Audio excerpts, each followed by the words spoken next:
తెలంగాణ రాష్ట్ర వ్యాప్తంగా ఎక్కడ చూసినా ఏబిసిడి వర్గీకరణ గురించి చర్చ జరుగుతుంది. సో దీనికి సంబంధించి మాదిగ ఇంటెలెక్చువల్ ఫోరంకి సంబంధించిన మెంబర్స్ అందరూ కూడా ఈరోజు సోమాజిగూడ ప్రెస్ క్లబ్లో ముఖ్యమంత్రి రేవంత్ రెడ్డికి కృతజ్ఞతా సభ పెట్టారు. సో ప్రస్తుతానికి మనతో పాటు మాట్లాడడానికి అన్న వెంకటేశ్వర ఉన్నారు. నమస్తే అన్న, ఎట్లా మంచిగా ఉన్నారా అన్న? ఇందులో ఇప్పటి వరకు జరిగిన ఈ ఎస్సీ వర్గీకరణ ఈ చర్చలన్నీ పక్కన పెడదాం. నిజంగానే ఇక్కడ దీనికి సంబంధించి రాజకీయ రంగు పొలుముకుంది అని చెప్పేసి ఒక చర్చ జరుగుతుంది. సో దీనికి ఏమంటారు మీరు?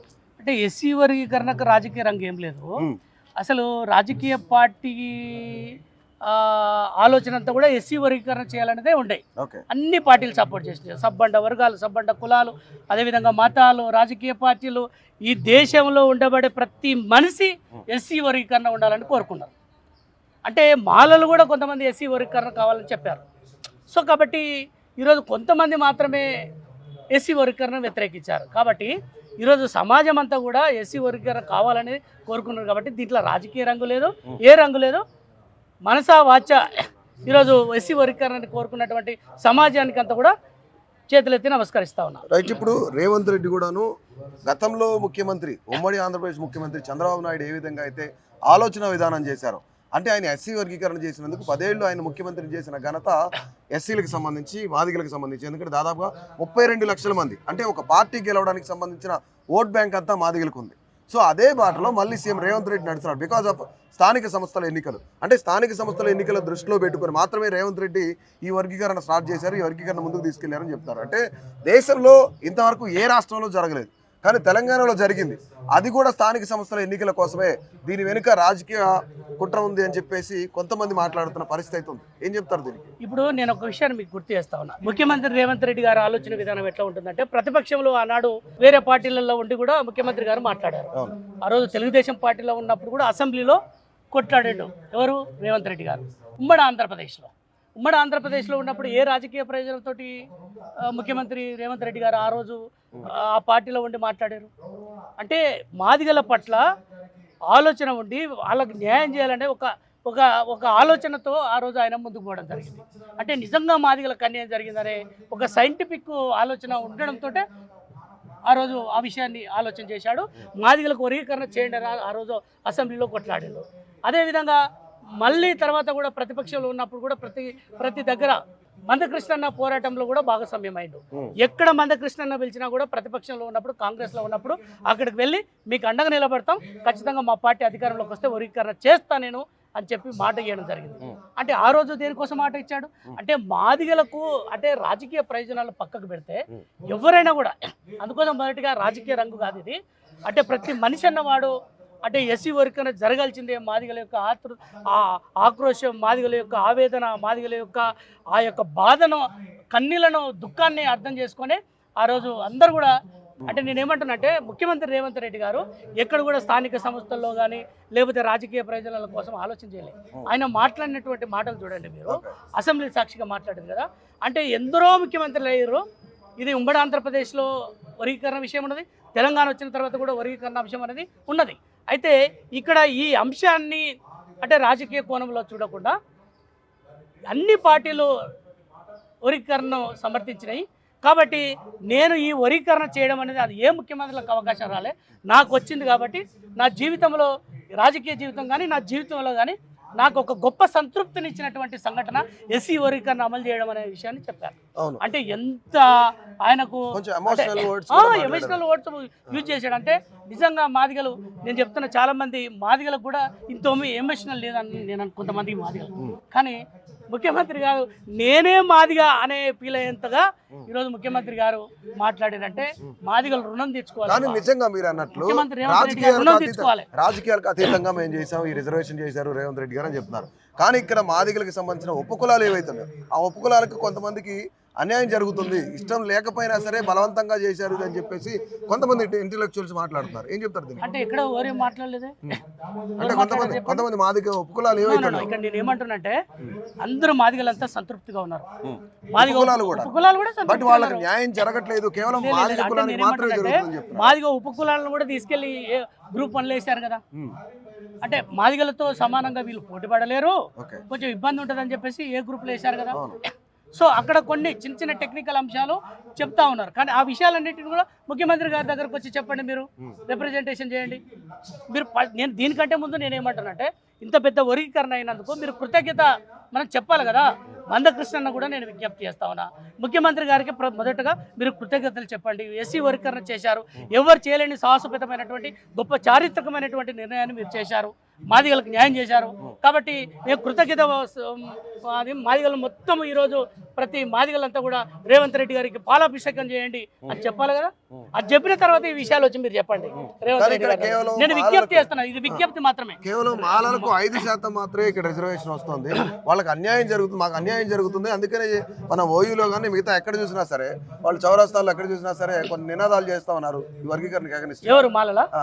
అంటే ఒక విషయం చెప్పాలి నా బ్రదర్, మాలలు చాలా మంది కూడా ఎస్సీ వర్గీకరణను సమర్థించిన వాళ్ళు కూడా ఉన్నారు. అవును. అంటే మాలలు అందరూ కూడా ఒకే కోవలానికి తీసుకొచ్చి చూడాల్సినటువంటి అవసరం లేదు. కాబట్టి ఈరోజు మాలలు అనే వాళ్ళు అక్కడక్కడ వాళ్ళ ప్రొటెస్ట్ చేయడము, వాళ్ళ యొక్క ఆలోచన విధానం చెప్పండి, ఇబ్బంది ఏముంది? ఇప్పుడు వాళ్ళు కొంతమంది వ్యతిరేకించారు, వర్గీకరణ ఆగిందా? వాళ్ళ సమస్యను చెప్పమనండి, ప్రభుత్వం ఆలోచన చేస్తుంది, ఏముంది దాంట్లో? చెప్పడంలో తప్పేముంది? ఎవరి సమస్యలన్నీ చెప్పొచ్చు, అట్లేం లేదు. అంటే అసంతృప్తి అనేది అంతా మాకే రావాలనడం అన్యాయము, లేదు మాకు న్యాయం జరగాలి అనడం న్యాయము. కాబట్టి ఇక్కడ నేనేమంటున్నానంటే, ఎస్సీ వర్గీకరణ వ్యతిరేకించిన వాళ్ళంతా కూడా ఈరోజు మాకు అన్యాయం జరిగిందంటే మొత్తం మీరే తినాలని వాళ్ళు ఏందో చెప్పాలి కదా, విషయం ఏందో, అన్యాయం ఎట్లా జరిగింది అనుకుంటారు, అది విషయం చెప్పాలి కదా. కానీ ఇక్కడ ముఖ్యంగా మందకృష్ణ కూడాను కొంత అసంతృప్తిగా ఉన్నారు. అంటే కేవలం జనాభా తామాషా ప్రకారం ఇక్కడ రిజర్వేషన్ జరగలేదు. చూసుకున్నట్టయితే 10 నుంచి 11 వరకు రిజర్వేషన్ రావాలి, కేవలం 9 వచ్చిందని చెప్పేసి కొంతమంది ఇంటలెక్చువల్స్ కూడా మాట్లాడుకుంటున్న పరిస్థితి ఉంది. సో ఎందుకు అట్లా సమానంగా ఇవ్వకుండా అంటే ఇప్పుడు ఉమ్మడి ఆంధ్రప్రదేశ్లో SCB మాదిగా ఉపకులాలకు ఎంత వచ్చింది? ఉమ్మడి ఆంధ్రప్రదేశ్ 7% వచ్చింది. ఇప్పుడు ఎంత శాతం వచ్చింది తెలంగాణలో? మాదిగా ఉపకులాలకు. కొన్ని ఉపకులాలను తీసేసి మళ్ళీ గ్రూప్ 1 వేశారు. అంటే సంఖ్య తగ్గింది కదా. అంటే నీకు కొంతమందిని అక్కడ తీసుకెళ్ళేసాడు, ఇక్కడ 9 అక్కడ 1 ఉంది, అంటే దాదాపుగా 10% వచ్చినట్టే కదా. నేనేమంటున్నానంటే, మాదిగలకు 9% వచ్చిందంటే నిజంగా మాదిగలంతా సంతృప్తితో ఉన్నారు, మాదిగలంతా హ్యాపీగా ఉన్నారు, ఎక్కడ కూడా అది లేదు. కాబట్టి కృష్ణన్న సరే, ఆయన జనాభా ప్రాతిపదిక మీద ఆయన చేసేటువంటి డిమాండ్, ఆయన ఆలోచన అంతా కూడా పెట్టని ఎవరేమో కాదనేది లేదు కదా. ముఖ్యమంత్రి గారికి అన్నీ తెలుసు, ముఖ్యమంత్రి గారు ఎట్లా చేయాలనో తెలుసు. రేపు జీవో వస్తుంది, మాదిగలకు అంత న్యాయం జరుగుతుంది. ఎస్సీ వర్గీకరణే కాదండి, మాదిగలకు ఇంకొక ముద్ద ఎక్కువ పెడతా అంటున్నాడు. స్థానిక సంస్థల్లో ఎన్నికల్లో కానీ, అధికార పార్టీలో భాగస్వామ్యం కానీ, అదేవిధంగా పార్టీ పదవులలో కానీ ఎక్కడైనా కూడా ముఖ్యమంత్రి రేవంత్ రెడ్డి గారికి ఒక ప్రత్యేకమైనటువంటి దృష్టి ఉంది మాదిగల పట్ల. ఈరోజు నేను తెలంగాణ ఎడ్యుకేషన్ కమిషన్ మెంబర్ అయ్యాను. ఎట్లయినా నేను ఒక యూనివర్సిటీ విద్యార్థి నాయకుడు కాబట్టి మామూలు అట్టడుగు ఒక సామాజిక నేపథ్యం నుంచి వచ్చినటువంటి వాడిని నేను. ఈరోజు ఒక మంచి పొజిషన్, ఒక జ్యుడిషియర్ పోస్టులో నన్ను పెట్టాడు. అదేవిధంగా ప్రొఫెసర్ కుమార్ను ఉస్మాన్ యూనివర్సిటీ వైస్ ఛాన్సలర్, దేశం అంటే ఉమ్మడి ఆంధ్రప్రదేశ్లోనే ఉస్మాన్ యూనివర్సిటీ 100 ఏళ్ల చరిత్రలో ఎక్కడ కూడా ఒక దళితును పెట్టలే, దళితుల్లో మాదిగను పెట్టాడు. అదేవిధంగా ఒక vice chairman, higher education council vice chairman professor పురుషోత్తమ్ను పెట్టాడు. అదేవిధంగా ప్రొఫెసర్ గోవర్ధన్ని IIIT యూనివర్సిటీలో బాసర్లో అక్కడ వైస్ ఛాన్సలర్ వేశాడు. అంటే మాదిగలకు పదవులు ఇచ్చే దగ్గర చాలా ఉన్నతమైనటువంటి గౌరవం దక్కుతుంది. అంటే అంతకుముందు ఇదే నిన్న జరిగినటువంటి సంఘటన, అంతకుముందు ఎమ్మెల్యే ఏంది, అదేవిధంగా కార్పొరేషన్ చైర్మన్ ఏంది, ప్రీతం ఏంది, సిరిసిల్ల రాజయ్య ఏంది, వీళ్ళందరూ చైర్మన్.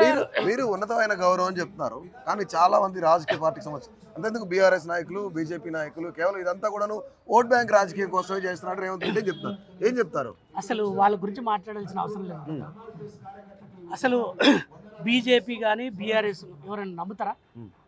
అంటే ఒక కమిషన్లో అసలు మీరు ఇప్పుడు చేసిన సర్వేనే, వర్గీకరణకు సంబంధించిన సర్వేనే పెద్ద బోగస్ అని చెప్పేసి ఈరోజు కరీంనగర్ ఎమ్మెల్యే చెప్తా ఉన్నారు కదా, గంగుల కమలాకర్ చెప్తా ఉన్నారు ఎంత బోగస్ అని చెప్పేసి. అంటే బీసీ కులకరణ ఏదైనా సరే, బీసీ కులకరణ అనేది, ఎస్సీ వర్గీకరణ అనేది కూడా అంత చాలా సైంటిఫిక్గా హేతుబద్ధంగా జరిగినటువంటిదే.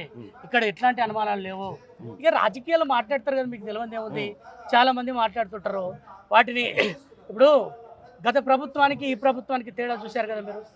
అంటే ముఖ్యమంత్రి గారు ఎవరు వచ్చినా కూడా కలిసి వాళ్ళ అభిప్రాయాన్ని విని వాళ్ళ యొక్క రిప్రజెంటేషన్ తీసుకొని వీలైతే ఖచ్చితంగా అలా న్యాయం ఉంటే న్యాయం చేసేటువంటి మనస్తత్వం కలిగినటువంటి నాయకుడు ప్రజానాయకుడు రేవంత్ రెడ్డి గారు. గతంలో ఒక్క ఎమ్మెల్యేలను మినిస్టర్ని ఎవరైనా కలిచారా? అసలు ప్రజలను ఇక్కడ ముఖ్యమంత్రి ప్రజలను కలుస్తూ ఉన్నారు. ఎమ్మెల్యేలు ఎంపీలను కాదు, మినిస్టర్లను కాదు, ప్రజలను కూడా కలుస్తూ ఉన్నాడు. గత ముఖ్యమంత్రి ఎక్కడన్నా ప్రజలను కలిసిండా? మంత్రులను కలిసిండా? ఎమ్మెల్యేలను కలిసిండా? ఎంపీలను కలిసిండా? ఎవరన్నా కలిసినటువంటి చరిత్ర ఉందా? సో గత ప్రభుత్వానికి ఈ ప్రభుత్వానికి చాలా తేడా ఉంది. బీజేపీ అనేది తెలంగాణ రాష్ట్రంలో వాళ్ళకి ఏముండదు.